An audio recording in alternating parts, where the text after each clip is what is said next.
लोग food market से food खरीद के खाने का बाद अब जा रहा है थोड़ा इधर सब्जी मार्केट। और इधर देख सकते हो ड्राई फूड है, ड्राई फूड इधर कच्चा ड्राई फूड है। और इधर देखो सब्जी मार्केट है, इधर से होते हुए वो देखना वो ये जो ये उसकी बेल नहीं होती है लौकी की, उसकी बेल यहाँ बिक रही है। सब्जी होती है क्या? हाँ हाँ ये वाला ये इसका बात कर रहा है। ये हम लोग को बोलता है बांग्ला में लाउ शाक।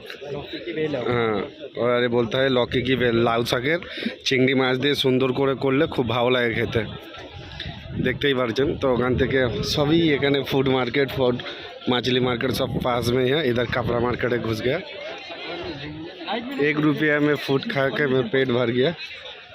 और इधर देख सकते हो हम लोग जा रहे हैं मार्केट से।